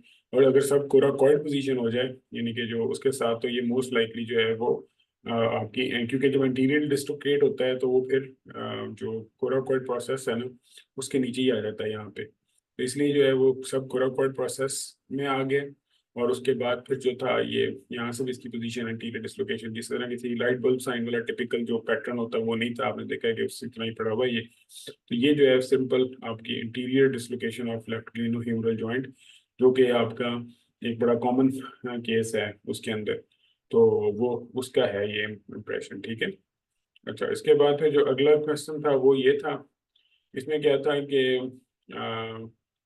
ये भी जो आप लोगों ने देखा होगा कि, एक मिनट मैं वो करता हूँ, ये फिर कहाँ पे पोजीशन हुआ था, जो कोराकोड प्रोसेस है उसके नीचे आया पड़ा था, और यहाँ से ये डिस्प्लेस होके यहाँ पे नॉर्मल था और ये आया था। और फिर दूसरा क्या था इसका, चूंकि सब कोराकोड पोजीशन थी कि कोराकोड प्रोसेस के नीचे आया हुआ था, और दूसरा ये था कि ये लाइट बल्ब नहीं दे रहा था, तो ये भी जो था वो एंटीरियर डिसलोकेशन ऑफ जो लेफ्ट लियोफेमोरल जॉइंट थी। तो अब इसमें देखते हैं, क्योंकि ये दोनों साथ साथ दे दिए गए थे कि अगर, तो आप लोगों ने ये सोचना है ना कि पिछले में था तो इसमें नहीं हो सकता, तो इसलिए ही दिया गया था ये। तो इस लोगों में, जिस लोगों ने जो एंटीरियर डिसलोकेशन लिखी है, तो बहुत अच्छा है माशाल्लाह, क्योंकि इसका मतलब है कि वो अपनी फाइंडिंग में कॉम्पिटेंट है। और इंफीरियर डिसलोकेशन आपको पता है कि इस तरह डिस्प्लेस होकर पीछे वो कोराकॉइड के अंदर नहीं जाता नीचे, तो ये तो कोराकॉइड कैविटी प्रोसेस के नीचे आया पड़ा था। तो इसको आप, ये कोराकॉइड प्रोसेस है, इसको याद रख लें। इसके अगर नीचे आ गया ना तो फिर इंटीरियर डिसलोकेशन ही करती है इस तरह। नहीं, बाकी जो है ना एवियन वगैरह कुछ नहीं था इसके अंदर, तो ये सिंपल आपका वही था। ठीक है। अच्छा जी, ये था अब आपका 35 नंबर एक्सरे। अब हम जाएंगे 36 नंबर एक्सरे। एक सेकेंड रहे, ये 36 नंबर आ गया। अच्छा, इसमें तो सिंपल सी फाइंडिंग थी कि इसमें जहाँ पे ये रोटेटर कफ का इंसर्शन होती है और जहाँ पे सुप्रास्पाइनेटस का पार्ट आगे इंसर्ट होता है, तो इसमें सिंपल सी कैल्सिफिकेशन थी, जो कि कैल्सिफिक टेंडोनाइटिस के अंदर जो है वो या टेंडिनोपैथी भी कह सकते हैं आप, कैल्सिफिक टेंडिनोपैथी। तो उसमें आपने मतलब ये आता है, इसमें इन्वॉल्व होता है। और उसके बाद जो है फिर उसमें ये कीपिंग विद कैल्सिफिक टेंडिनाइटिस, तो ये टेंडिनोपैथी टेंडिनाइटिस आप लोगों ने जिसने भी लिख दिया है बिल्कुल सही है इसमें, लेकिन हेल्थ फैक्ट्स नहीं है कहीं पे भी। ये तो सिंपल जो है वो इंसर्शन में टेंडन की जो है वो टेंडिनोपैथी है। तो इसका मतलब ये है कि जिन जिन्होंने वो लिखा है, टीयर नहीं लिखना है इस पे आपका, क्योंकि इसकी वजह ये है कि ये टीयर तो नहीं है, ये तो यहाँ पे तो अगर आप इसमें देखें ये कितना, अब जिस तरह नहीं होता वो क्लाउड लाइक कैल्सिफिकेशन पड़ी होती है, सारी की सारी क्लाउड लाइक कैल्सिफिकेशन पड़ी हुई थी बस। और इसी तरह अगर आप इधर आ जाए तो यहाँ पे भी आपको ये कैल्सिफिकेशन नजर आ रही थी। तो इस जगह पे जब आपको ये यहाँ से वो आता है सुप्रास्पाइनेटस, इधर से घूमता हुआ आके यहाँ पे आके इंसर्ट होता है ना, तो ये जो इंसर्शन की पॉइंट है, इसमें अगर यहाँ पे आपको नजर आए तो ये मोस्ट लाइकली जो होता है ये आपका ये कैल्सिफिक टेंडिनाइटिस या कैल्सिफिक टेंडिनोपैथी का जो है ना वो एरिया होता है। तो ये देख लीजिए, ये सुप्रास्पाइनेटस का। अच्छा जी, उसके बाद फिर क्या, जो 37 नंबर एक्सरे था उसमें, अगर तो आप लोगों ने पिक कर लिया है, जो कि मुझे डाउट है वही पिक करेगा। तो इसमें बेसिकली जो शोल्डर जॉइंट था वो तो कोई मसला ही नहीं था, इसमें जो है निमोथोरिक्स पड़ा हुआ था काफ़ी बड़ा सारा यहाँ पे। और इसमें अगर मैं आपको दिखाता हूँ, ये देखिए ये जा रही है लंग की मार्किंग, ये गई, और ये जा रही है, और ये लंग जा रहा है। ठीक है। तो इसमें जो शोल्डर जॉइंट होता है, और खास तौर पे जो FRCR वाले कैंडिडेट्स, और इवन के हमारे FCPS वाले भी कैंडिडेट थी, याद रखना है कि शोल्डर जॉइंट में जो सेकंड मोस्ट कॉमन चीज़ आती है, फर्स्ट तो उसकी अपनी पैथोलॉजीज हैं, लेकिन जो सेकंड मोस्ट कॉमन चीज़ है वो या पेनकॉस्ट ट्यूमर पड़ा होगा या न्यूमोथोरेक्स होगा। ये डेफिनेट होते हैं इसके अंदर। ठीक है। और इसलिए अगर आपको शोल्डर जॉइंट बज़ाहिर ठीक लग रहा है, तो आप थोड़ा सा शोल्डर जॉइंट से हट के जो साइड पे आपका ये जो लंग्स का पार्ट और बोन्स का पार्ट है, इसको आप लोगों ने जरूर देखना होता है। और इसमें ये सिंपल न्यूमोथोरिक्स पड़ा हुआ था जो काफी बड़ा था, यानी कि यहाँ से ऊपर से स्टार्ट हो रहा है और ये सारे का सारा जो है ना लाइन इसके ऊपर चलती जा रही है। इसलिए ये बात आप लोगों ने याद रखनी है कि जो है वो ये इसमें बहुत ज्यादा इंपॉर्टेंट है। ट्यूबिंग इसकी बाहर पड़ी है, ये अंदर कोई नहीं है। एक्रोमियो क्लेविकुलर जॉइंट बिल्कुल ठीक है, इसमें कोई मसला नहीं है। क्या है मसला इसके अंदर? इतना ही होता है। ये अगर 6 मिलीमीटर से ज्यादा बड़ा डिस्टेंस हो जाए फिर हम कहेंगे। और ये जो ट्यूबिंग है ये मोस्ट लाइकली वैसे ही शायद वो कोई एक्सटर्नल ट्यूबिंग लग रही है, इंटरनली तो मुझे नहीं लगता ये कुछ भी इंसर्ट हुआ होगा, ये बाहर ही पड़ा हुआ नेक से ना। अच्छा, मैं दिखाता हूँ।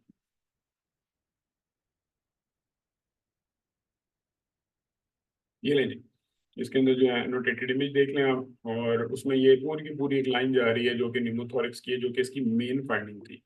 और अब आप ये देखेंगे पूरे के पूरे लोगों में से किसी एक ने भी इसमें से निमोथोरिक्स को पिक नहीं किया।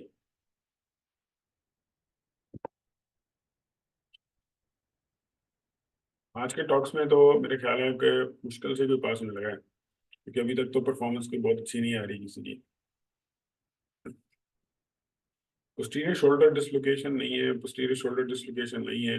ग्लीनियोहुमरल जॉइंट इतना अच्छा पड़ा हुआ है, और वो कहाँ पे जाती होती है, वो आपको लाइट बल्ब की तरह नजर आता है। और वो यहाँ से इसके साथ ये देखिए कितनी अच्छी ये आर्च बन रही है, आर्च भी अच्छी बनती है, ऊपर से ओवरलैप इस तरह नहीं होता, ये ओवरलैपिंग खत्म हो जाती है इनकी आपस में, वो भी नहीं है। तो इसलिए आप उसको ओवर कॉल ना करें पोस्टीरियर शोल्डर की डिसलोकेशन को, उसके अंदर और चीजें देखें।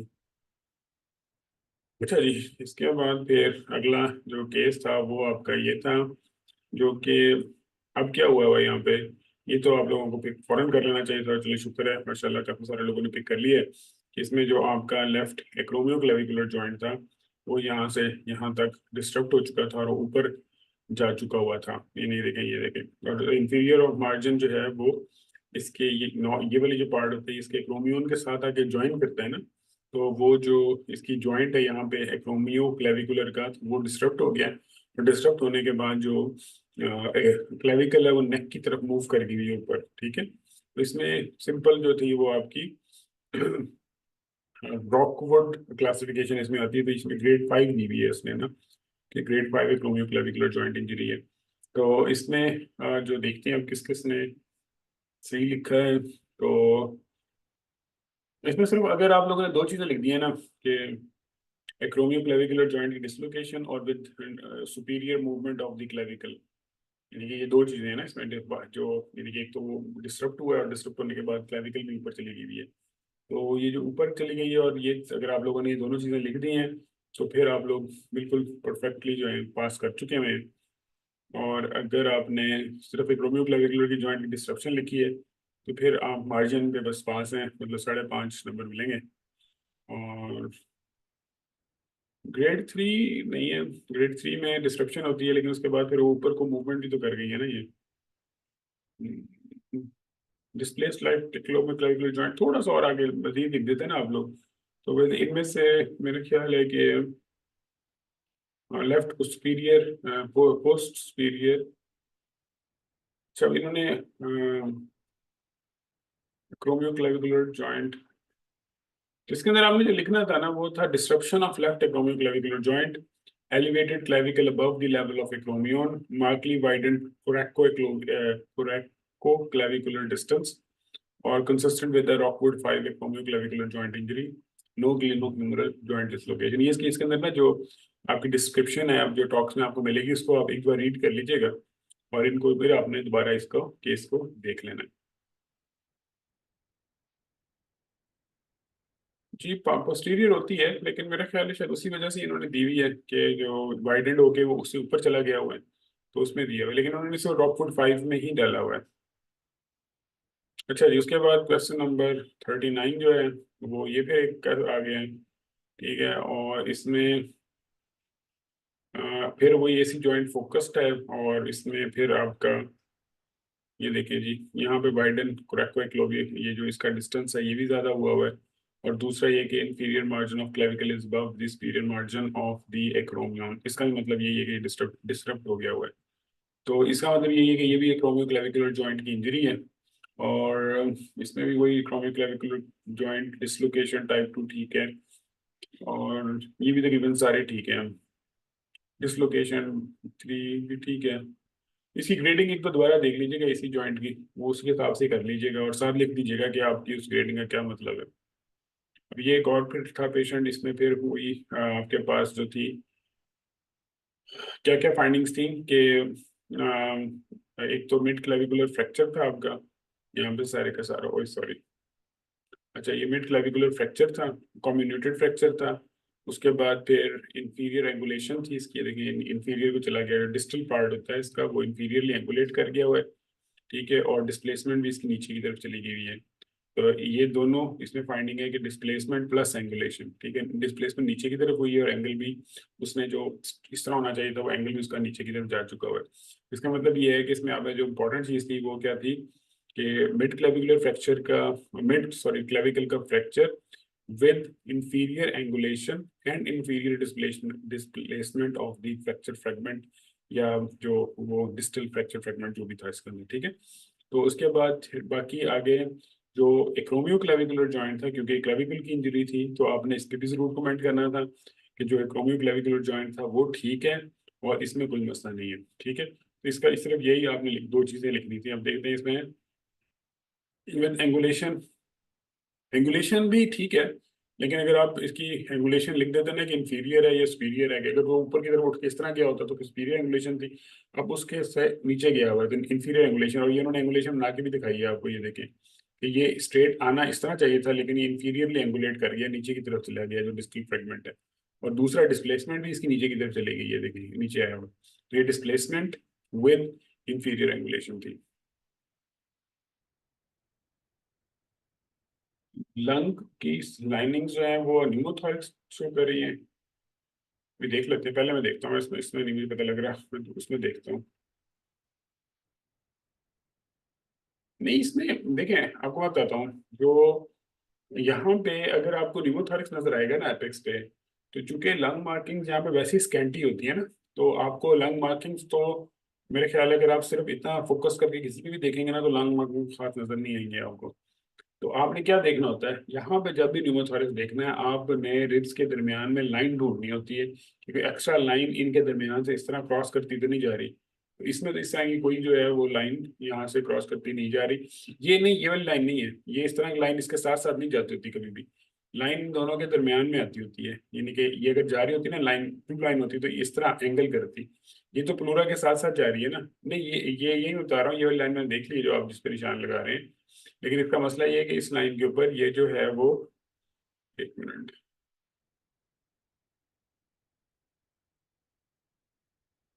वो मुझे हटाने दे जरा, ये इधर से उठाना पड़ेगा मुझे।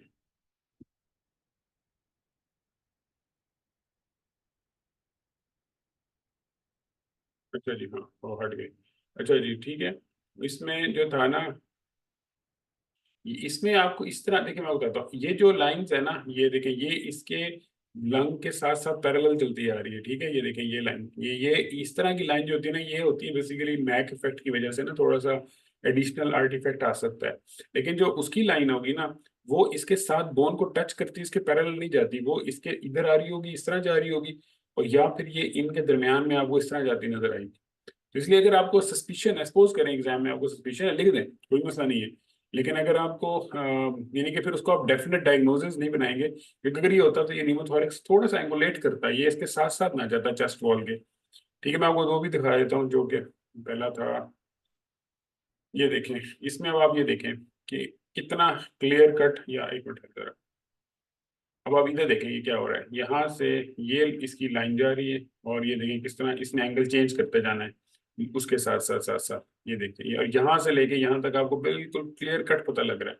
और जैसे जैसे ऊपर जाएगी ना, इसकी एंगल बिल्कुल चेंज होता जाएगा। अब इसके साथ ही बल्कि आप देखें, ये देखिए एक आपको लाइन यहाँ पे भी जाती नजर आ रही है इसके साथ साथ, लेकिन ये इसकी न्यूमोथोरिक्स की लाइन नहीं है। न्यूमोथोरिक्स की लाइन जो है ना, वो आपकी जा रही है, ये सॉरी, ये देखें, इधर से पता नहीं कैसे जाएगी, हाँ इस तरह जा रही है ये, और वो जो लाइन आ रही है वो इस तरह आ रही है, ये इसके साथ साथ साथ साथ, ये जो ऊपर की लाइन है ना, ये जाके यहाँ पे डिफरेंस हो जाती है, और ये लाइन इसी तरह चलती जा रही है नीचे, ये देखिए। तो इसलिए इनको आपने देखना है, जो बिल्कुल चेस्ट वॉल के साथ साथ जाएगी ना इस तरीके से, वो लेस लाइकली है कि जो है ना निमोथोरिक्स होगा।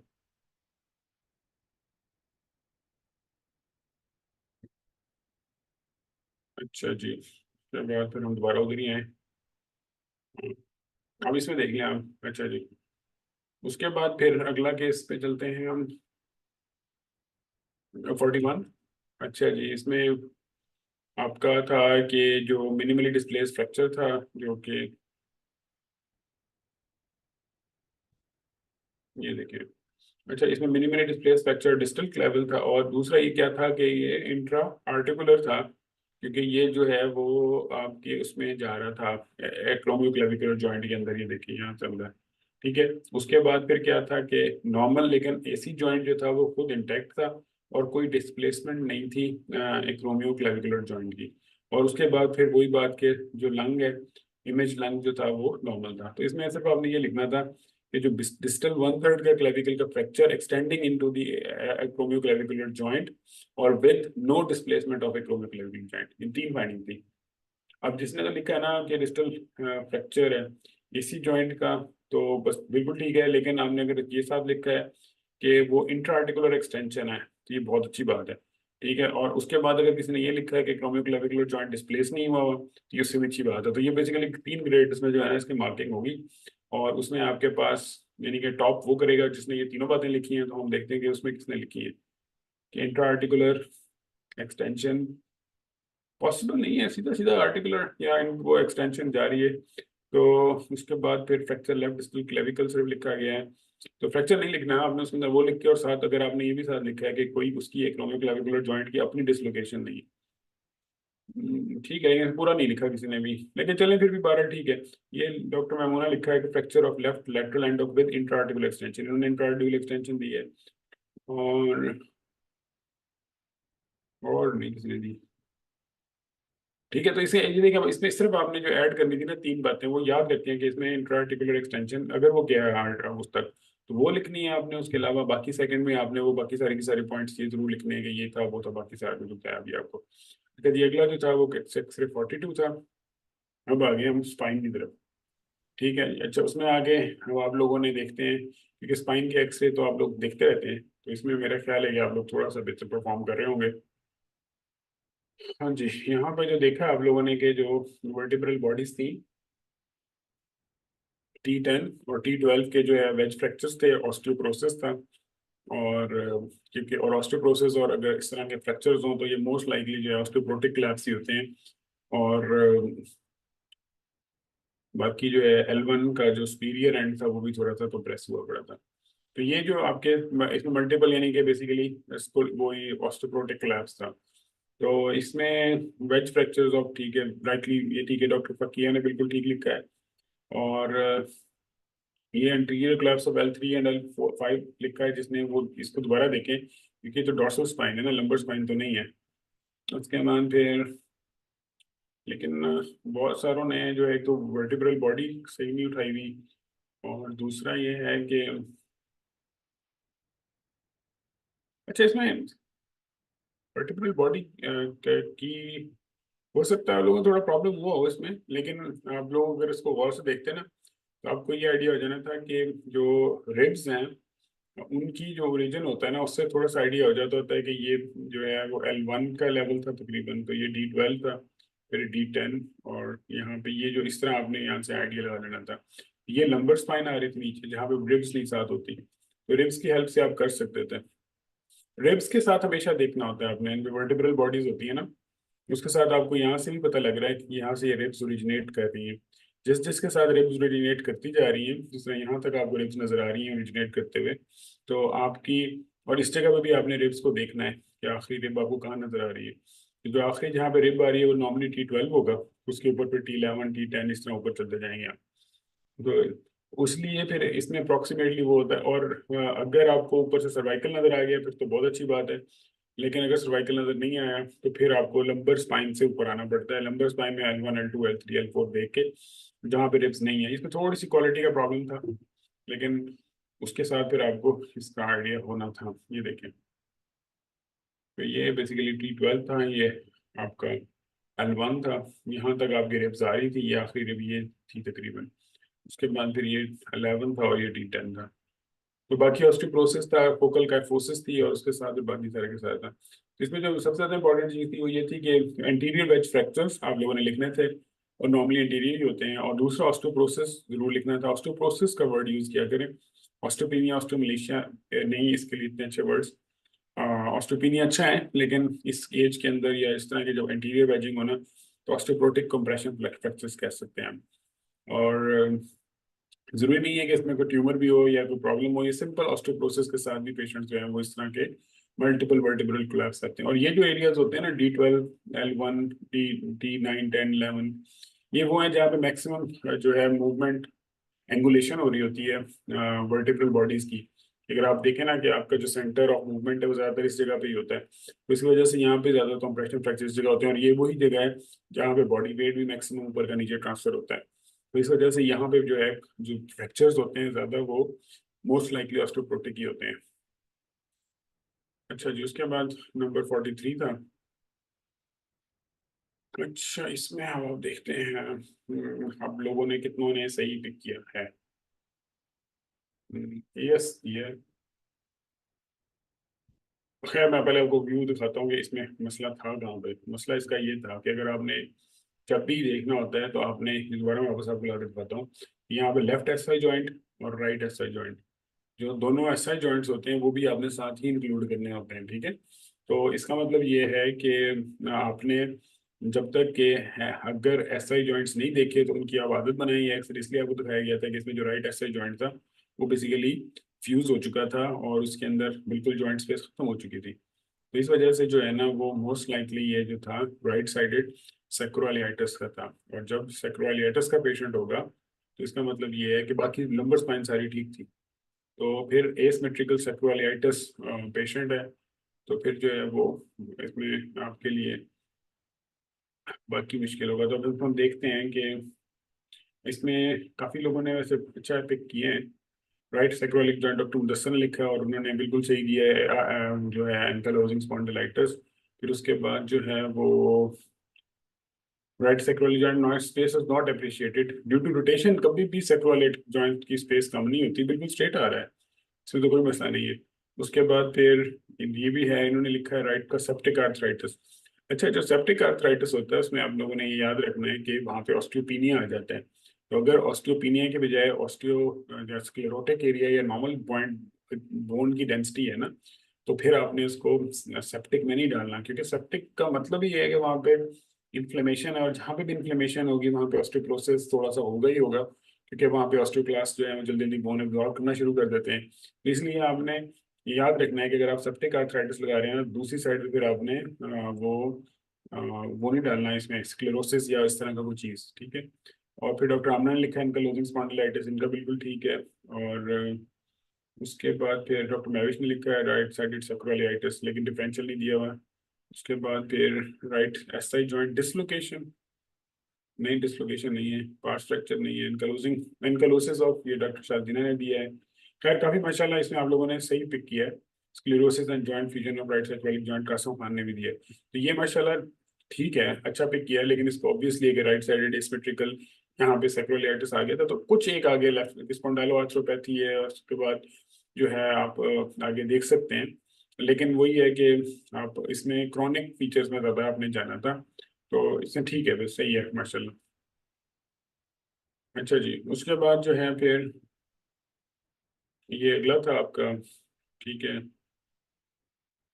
इसमें जो असल गेम थी वो तो आप लोगों ने लेटरल पे ही पिक करनी थी, क्योंकि जिस तरह ये लाइंस आ रही होती हैं और आप लोगों को ये लाइंस को बताया गया है। और यहाँ पे भी जो है आपने देखा होगा कि यहाँ से स्पाइनस प्रोसेस इस तरह आ रहे हैं, और फिर स्पाइनस प्रोसेस जो है वो क्या हो गया, उनको इधर से आके ये अलाइनमेंट आउट हो गई, जबकि आपको स्पाइनस प्रोसेस की स्ट्रेट लाइन इस तरह जाती नजर आनी चाहिए। तो अगर आपको यहाँ पे इसकी स्पाइनस प्रोसेस की जो अलाइनमेंट आउट हो जाए, जिस तरह यहाँ से आके स्ट्रेट और फिर ये स्पाइनस प्रोसेस मतलब एक टेढ़ा हो गया इधर को जो निकल गया, तो इसका मतलब है कि वहां पे कोई इसकी मूवमेंट का डिफेक्ट आया हुआ है। तो इसका मतलब था कि इसमें यूनिलैटरल फेसर डिसलोकेशन जो होती है उसमें आपका जो है वो यूनिलैटरल में जो है वो स्पाइनस प्रोसेस रोटेट कर जाता है, क्योंकि एक साइड पे वो वर्टिब्रा का जो स्पाइनस वो है वो आके दूसरी साइड पे फंस जाता है, तो वो स्पाइन को थोड़ा टेढ़ा करके इस तरह रख देता है। तो फिर इसका स्पाइनस प्रोसेस सीधा रहता है, लेकिन उससे ऊपर वाले का जो स्पाइनस प्रोसेस है वो इस तरह थोड़ा टेढ़ा नजर आता है आपको। और वही नजर आ रही थी आपको कि इसमें स्पाइनस प्रोसेस स्ट्रेट नहीं गए थे, एक स्पाइनस प्रोसेस जो था वो एक साइड को टिल्ट हो गया था। तो इस वजह से इसमें फिर हम देखते हैं कि किसने स्पाइनस प्रोसेस को पकड़ा है। और जो है किसी ने भी स्पाइनस प्रोसेस को नहीं पकड़ा। इसलिए ये भी आप लोगों के लिए बड़ा जरूरी केस था, क्योंकि इसमें इस तरह डिसलोकेट करके एक तरफ स्पाइनल प्रोसेस कभी नहीं जाते, हमेशा ये स्ट्रेट जा रहे होते हैं ना, क्योंकि पीछे स्पाइनस प्रोसेस तो एक जैसे आने हैं, अनलेस के बाइफिड ना हो, और वो नॉर्मली C7 पे होता है जिसमें थोड़ा सा आपको यू नजर आता है। लेकिन वो भी आपको स्पाइनस प्रोसेस की अलाइनमेंट जो है वो आउट होती हुई नजर नहीं आती, तो इसलिए आप वो तो लाइंस ड्रॉ करते हैं लेटरल के ऊपर, वो तो बड़ी अच्छी बात है। लेकिन जो आपकी AP है उस पर भी ये लाइन आपने जरूर ड्रॉ करनी है, कि जिसमें सारे स्पाइनस प्रोसेसेस जो है ना वो आपको स्ट्रेट साथ जाते नजर आए। तो ये बेसिकली जो था वो क्या कहते हैं, C6 C7 के जो स्पाइनस प्रोसेस था वहाँ पे यूनिलैटरल डिसलोकेशन होती है। तो इसमें ये ट्रोमेटिक भी हो सकती है, और जो है वो इंसिडेंटल वैसे भी कई दफा वो उसके साथ भी आ जाती है जो पेशेंट्स होते हैं कंजेनिटल, लेकिन मोर लाइकली ये जो है पोस्ट ट्रॉमेटिक होती है। जी बिल्कुल, स्क्लेरोज्ड है, बिल्कुल है, लेकिन वो क्रॉनिक आपने सैक्रोलियाइटिस ही कहना है उसको ना, क्योंकि उसकी स्क्लेरोसिस की रीजन में नॉर्मली उसके अंदर एक ये फाइंडिंग जरूर आती है। अच्छा जी, उससे अगला पेशेंट ये था, और इसमें तो आप लोगों को आप लोगों को पिक करना चाहिए था। हाँ ये नहीं, हाँ इसमें माशाल्लाह सिर्फ एक बंदे ने पिक किया है। नहीं नहीं ठीक है, और भी है। अच्छा, इसमें जो था आपकी फाइंडिंग सबसे ज्यादा इंपॉर्टेंट क्या थी कि जो दो फाइंडिंग्स थी, एक तो आपके जो दोनों साइड वाले जॉइंट्स थे, और उसमें स्क्लेरोसिस आ चुका हुआ था, क्रॉनिक सेक्रोलियाइटिस हो चुका हुआ था।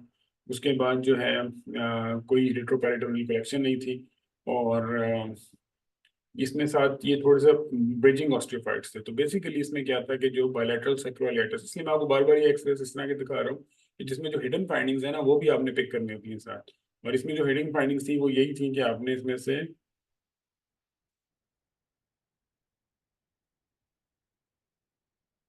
एक सेकेंड, और इसको बस आप लिख के तो ये जो आपने इसमें जो है ना मेंशन कर देना है, ठीक है।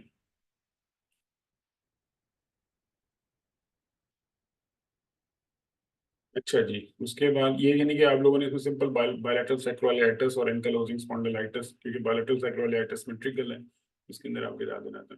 अच्छा जी, इसमें अब आप एक दफा दोबारा देखना शुरू करें। अब यहाँ से हम जो है ना ये एक दो के जो अगले एक्सरेज है मेरे ख्याल से ये लोअर लिम्ब के हैं, और ये फॉर इसमें जो था वो आपका, अरे एक मिनट में आपको इसका ये दिखा दूँ, इसके जो थे थ्री पार्ट कम्युनिटेड फ्रैक्चर था आपका, उसका जो राइट का extracapsular neck of femur का, ये बेसिकली नेक ऑफ फीमर में सेंटर्ड था, और इसके बाद जो थे उसके अलग अलग पार्ट्स हो रहे थे, एक ये पड़ा हुआ था, एक ये पड़ा हुआ था, और एक ये था, यानी कि एक पार्ट ये, एक पार्ट यहाँ से ये, और एक पार्ट ये जो बोन, यानी कि तीन सेपरेट अलग अलग हो गए थे। तो इसका मतलब ये था कि ये बेसिकली आपने जो है वो इंटर जो फ्रैक्चर था, ठीक है, और उसके साथ ये जो आपका सारा का सारा दो हिस्से तो उसके हो गए, तो बाकी ट्रोकेंटर भी साइड पे हो गया था। इसलिए, और दूसरा ये कि जारी बात है कि सुयरली ऑस्टोप्रोटिक बोन थी, तो इसमें सिर्फ आपने जो था वो three part extra capsular neck of femur का फ्रैक्चर दे देना था, और आर्थराइटिस और साथ ऑस्टोप्रोसिस के साथ। तो इसमें मेलनाइन फ्रैक्चर, कम्युनिटेड फ्रैक्चर भी ठीक है, अगर आप लोगों ने कम्युनिटेड फ्रैक्चर भी लिखा है और तो वेरी गुड, ठीक है। पैर पर ट्रोकेंटेरिक तो नहीं है, इंटरट्रोकेंटेरिक, अच्छा इंटरट्रोकेंटेरिक फ्रैक्चर ऑफ राइट फीमर, बिल्कुल ठीक है, डॉक्टर यसरा ने लिखा है। उसके बाद फ्रैक्चर ऑफ राइट एसिटेबुलम का नहीं है, एसिटेबुलम तो ठीक पड़ी है, ये देखिए ना ऊपर से एसिटेबुलम तो सही आ रही है। और लेकिन उसके बाद इंटरट्रोकेंटेरिक फ्रैक्चर डॉक्टर मैविश ने लिखा है। femoral neck of a Belgian greater and lesser trochanter, ये डॉक्टर राम ने लिखा है, ठीक है। Right lesser trochanter and medial shaft fracture doctor Jairam ने लिखा है, ठीक है। लेकिन इसमें आप लोग इसकी जो प्रॉपर वर्डिंग्स हैं वो यही है कि थ्री पार्ट जो फ्रैक्चर था कम्युनिटेड और नेक और फीमर का था, एक्स्ट्रा कैप्सुलर था, क्योंकि देखिए इसका डिस्टेंस काफी दूर है, कैप्सूल नॉर्मल इस जगह पे आके खत्म हो जाता है, और बाकी ऑस्टियोआर्थराइटिस वाली चेंजेस थी, तो ये तो चले फिर भी गुजारा हो गया है। अच्छा जी, अगला फ्रैक्चर फिर लोअर लिम्ब का है, और ये जो फ्रैक्चर था ये आपने देखा है कि इसमें जो है वो यहाँ से ओब्लिक फ्रैक्चर है, और distal to the lesser trochanter है। तो इसमें ये जब ट्रोकेंटर से डिस्टल चला जाता है तो फिर इसका मतलब ये है कि ये जो है क्या कहते हैं इसको, सब ट्रोकेंटेरिक फिमोरल फ्रैक्चर होगा, ठीक है। और दूसरा इसमें उन्होंने एक एक्स्ट्रा फाइंडिंग दी हुई है कि इसमें ना आपको ये कॉर्टिकल थिकनिंग नजर आ रही है दोनों साइडों पे। तो अगर आपको इस तरह की कॉर्टेक्स थिकन नजर आती है दोनों साइडों पे, जिस तरह ये जा रही है थोड़ी थिकनिंग, तो ये बिस्फॉस्फोनेट या जो लेंटोनेट की थेरेपीज होती हैं उसके साथ एसोसिएटेड होती है, कि पेशेंट पहले बहुत सीवियरली ऑस्टियोपोरोसिस था, उसके बाद फिर उसको जो है वो ट्रीटमेंट दी गई, तो उसके साथ फिर ये हो जाता है। तो इसमें अब इसकी लोकेशन सब ट्रोकेंटेरिक अगर आप लोगों ने लिख दी है तो बहुत अच्छी बात है, हाँ ये पहले डॉक्टर जारा ने लिख दी है। उसके बाद सब ट्रोकेंटेरिक फ्रैक्चर निदा कोमल ने लिखा है, फिर अम, बाकी किसी ने लिखा, बाकी सारों ने मिला जुला रुझान ही किया है इसमें। अच्छा जी, ये ले ली। ये इसका एनोटेटेड इमेज आ गया।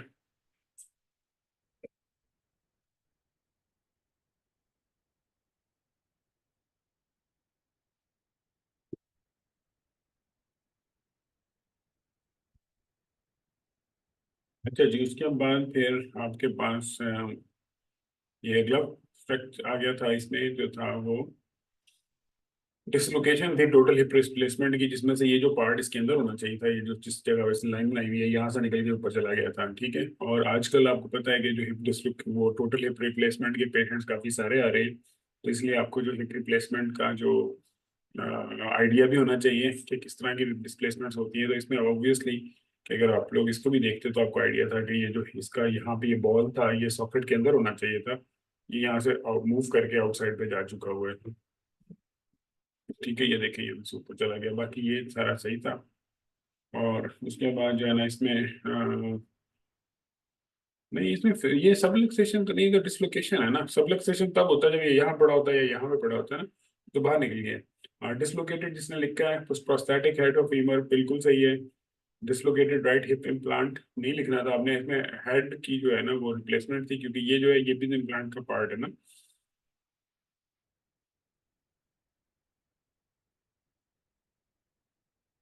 अच्छा जी, उसके बाद फिर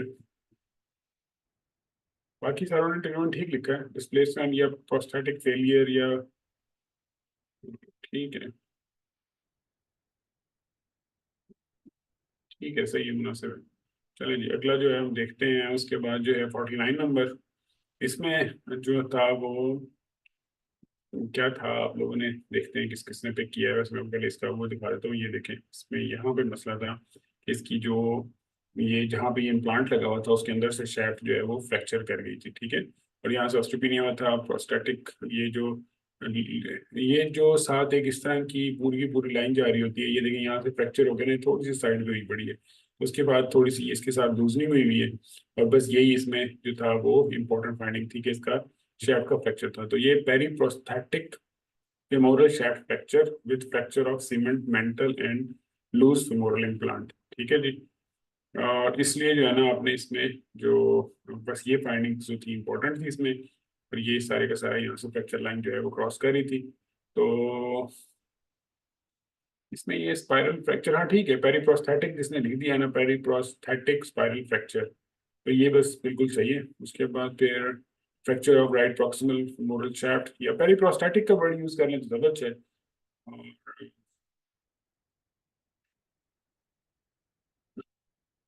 नहीं, जो हिप रिप्लेसमेंट होती है ना वो कभी भी स्ट्रेस फ्रैक्चर की वजह से नहीं होती। यहाँ पे ये जो फ्रैक्चर है इसके साथ हम इस हिप को तो रिप्लेस नहीं करेंगे ना, तो ये जो है बेसिकली हमने यहाँ से वो सारे का सारा जो हेड है वो काट के इसकी जगह ये इम्प्लांट लगा दिए। लेकिन वो इसकी वजह से बेचारे का ये हुआ कि ये फिर वो नहीं कर सका किसी तरह इसको बियर आउट। इसके बाद फिर पेरीप्रोस्टैटिक फ्रैक्चर बाद में हुआ। तो इसलिए जो है ना spiral fracture to right femoral shaft containing prosthetic lesions around, loosening भी है, बिल्कुल सही है, लूजनिंग भी है और फ्रैक्चर भी है, ये दोनों बिल्कुल सही है जिसने भी लिखा है। और इसमें जो है वो आगे, अच्छा इससे अगला जो है वो लास्ट एक्सरे आज का वो था ये वाला। और इसमें जो है वो आपकी जो राइट हिप जॉइंट था वो स्फीयरली डिजेनरेटिव था। ये देखिए सब कॉन्ड्रोसिस थी इसमें, कंप्लीट जॉइंट स्पेस था, स्क्लेरोसिस हुआ हुआ था और ऑस्टियोफाइट्स थे। ये वो सारी की सारी चीजें जो स्फीयर ऑस्टियोआर्थराइटिस के अंदर आती है। और उसके बाद फिर लेफ्ट साइड में भी ऑस्टियोआर्थराइटिस, सब कॉन्ड्रोस्क्लेरोसिस हुआ हुआ था, जॉइंट स्पेस की लूजनिंग हुई हुई थी। लेकिन इसमें जो है वो शेंटन लाइन और वो सारा कुछ इंटैक्ट था, तो लिहाजा ये कोई डिस्प्लेसमेंट नहीं थी। लेकिन इसमें स्फीयर ऑस्टियोआर्थराइटिस था on right side, moderate osteoarthritis था ऑन लेफ्ट साइड। और इसमें एज सच जो एवियन है ना वो तो नहीं था, ठीक है। उसकी रीजन ये थी कि यहाँ पे आपको ना ये जो सारे का सारा एरिया नजर आ रहा है ना, ये उसमें वो नहीं है, मतलब क्या कहते हैं, मतलब एवियन का पार्ट नहीं है। ये जो सारे के सारे सब कॉन्ड्रल सिस्ट्स आ रही है ना, छोटी छोटी जो पड़ी हुई है, ये स्फीयर ऑस्टियोआर्थराइटिस में भी सब कॉन्ड्रल स्क्लेरोसिस होती है। और ये याद रखनी है आपने कि ये एवियन जो होता है ना, ये मतलब बेसिकली कोलैप्स कर देता है, उसकी जो इस टाइम पे आके जो उसकी शेप होती है वो रिटेन नहीं रहती। इसमें कंपैरेटिवली शेप प्रिजर्व्ड है दोनों साइडों पे। तो अगर ऑस्टियो वो होता है ना जो एवियन, ये सारा डिस्ट्रक्ट हो चुका होता है, आपने देखा ही है, वो तो कोलैप्स करके फिर उसके बाद वो पहले जो है वो उसका कोलैप्स होता है हेड का, उसके बाद फिर सेकेंडरी ऑस्टियोआर्थराइटिस डेवलप हो जाता है acetabulum के अंदर। जबकि इसमें क्या था, इसमें स्वीयर सिंपल ऑस्टियोआर्थराइटिस था और इसमें कोई फाइंडिंग उसको बहुत ज्यादा फेवर नहीं कर रही थी। तो इसमें स्क्लेरोसिस, ऑस्टियोफाइट सिस्ट, पेरिआर्टिकुलर, सबकॉर्टिकल। अच्छा जी, उसके बाद जो था ना, ये सारे के सारा जो है वो उसमें आ गया हुआ था। और इसमें अब आप देखते हैं किस किस ने, हाँ ये डॉक्टर यसरा ने ठीक लिखा है बिल्कुल, एवियन, ओ सॉरी एवियन कह रहा हूँ, bilateral hip osteoarthritis, doctor Ishrat Razia ने बिल्कुल ठीक लिखा है। फिर डॉक्टर महेश ने भी ठीक लिखा है। फिर डॉक्टर आमना ने एवियन लिख दिए हैं, फिर तैयब ने भी एवियन लिख दिए हैं। फिर भी बायलैटरल एवियन, हाँ ये डॉक्टर शाजीना ने ठीक लिखा है, जिले हुमान ने नहीं, और फिर कासिम खान ने भी नहीं। तो इसलिए आप लोग जो है उनमें से मेजोरिटी ने इसको ना, आपने ये याद रखना है कि अगर इस तरह दोनों साइड में प्रॉब्लम है ना, यानी कि स्टेबुलम में भी और दोनों साइडों पे स्क्लेरोसिस है, दोनों साइडों पे सबकॉन्ड्रियल सिस्ट्स हैं, और बहुत ज्यादा उसकी शक्ल खराब नहीं हुई हेड की, तो वो ज्यादा चांसेस यही हैं कि ये आपका जो है वो स्वीयर ऑस्टियोआर्थराइटिस है। और स्वीयर ऑस्टियोआर्थराइटिस भी जरूरी नहीं है कि कोई ओल्ड एज में होता है, कई बार वो यंग पेशेंट्स में भी हो जाता है। अच्छा जी, कौन से आपके केस रह गए हैं वो देख लें आप, और बस फिर हम एक सेकंड दे देंगे। ये थे मेरे ख्याल से, पहले यही था मेरे ख्याल से मेरा, नहीं हाँ ये तो पिछले हुआ था, ये पहले का देख लें आप। और अच्छा, अब इसमें है कि आप लोगों का अगला टॉक्स अपलोड हो चुका वो होगा, अभी आप लोग जब इसको बंद करेंगे तो आपके सामने वो टॉक्स जो है वो आपके डैशबोर्ड में आ चुका होगा।